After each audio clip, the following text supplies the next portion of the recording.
Sanibonani wey'ngane zakwethu, ake nginibelele phinde futhi nginamukele kuyona i-channel ehamba phambili i-Radio Inkeze. Lami igama nguMfeza Kuthuthu Khumalo bathi la sibona amagumede. Uma uthi mhlawumbe usemusha kuleli khasi, ngizophinde ngicela nje ukuthi uya-subscribe, ungakhohlwa ukukhomenta nokulike nokushare. Ukuyikhona okukhulu kunakho konke. Wey'ngane zakwethu, umlingisi uDawn Thandeka King uthi umdlalo uzalo yiwona owaqeda ngomshado wakhe, njengoba kwaphoqa ukuthi aqhele kumyeni wakhe nezingane zakhe athole indawo azoyilingisa kulo mdlalo.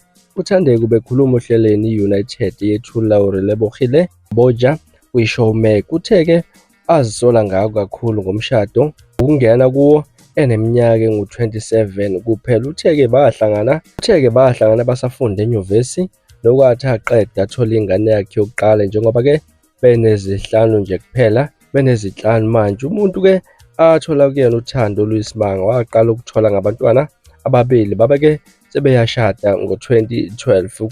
Kula khona umkhakha wokulingisa waqala ukumngena khona, kwathi ngonyaka 2014 wathola indawo-ke azolingisa emdlalweni uzalo. Kwaba isikhathi esimnandi kuyena nomndeni wakhe, bajabula. Kwaphoqa ukuthi anyuke uhlala eThekwini ngoba umsebenzi bekade umphoqa ngaleso sikhathi. Umyeni wakhe uyena owasala ekhaya nezingane, wayebavakashela ngezimpelasonto, kodwa-ke ngokuhamba kwesikhathi wabona ukuthi kukhona ukuqhelana okukhona phakathi kwakhe nomyeni wakhe, ngenxa yokuthi-ke abasahlali endawonye. Kodwa-ke wakuziba konke lokho kuchaza uThandeka. Uthe-ke ngokuhamba kwesikhathi kunokuthi izinto zibe ngcono, zabheda kakhulu ngenxa yokuthi ngisho-ke uma ethola eminye imisebenzi noma kube khona into emjabulisile emsebenzini, wayengakwazi ukubuya azotshela umyeni wakhe ngokumjabulisile. Ubaba wezingane zakhe lona ngeke ambeke kabi, bathi yena kukhona okuba kwenza kuyena, kodwa-ke ukusebenza kwakhe ikhona okwadala ukuqhekeka kubona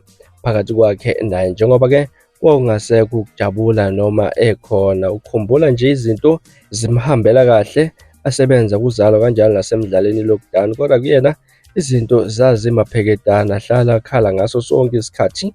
Abantu ababemjabulele lingisa emidlalweni emikhulu, kodwa-ke empilweni yakhe yangasese wayengafisi lutho. Kwamenza ukuthi akhethe ukuphuma emshadweni, ukuthi-ke kwase kunezigameko lapha engalali khona ekhaya uma ebuyile, futhi kukhona umuntu oyedwa ehlala emfonela akhuluma naye ocingweni. Wabona lapho ukuthi hhayi-ke kuphelele kuchaza yena, uveza ukuthi ingcindezi ziyamhlasela ngendlela yokuthi wazi wangenisa esibhedlela ezama ukwakha umshado wakhe. Uthe wayehamba odokotela bengqondo naye azama ukwakha umshado wakhe, kodwa uma umuntu wesilisa esenomunye umuntu angeke uze umenze lutho. Wazitshela ukuthi angeke awushiye umshado wakhe, waze watshela odokotela ukuthi ufuna ukuthi yena ayeke leyona athandana naye ukuze umshado wabo ubuyele esimeni. Wakhetha-ke ukuthi eqeda umshado wakhe ngoba akasebona ukuthi-ke akasenawo umsebenzi. Wathatha isinqumo sisehlukanise ngoba afuna ukuqeda ubuhlungu ayebuza ngokuthanda. Ukuchaza uThandeka uthe zikhona izinto angafuni ukuzikhuluma ngazo ezenzeka emshadweni wakhe, ahluleka ngisho ukuzibekezelela ngoba wayibona engaphephile. Yize umama wakhe wayemtshela ukuthi akahlale emshadweni wakhe.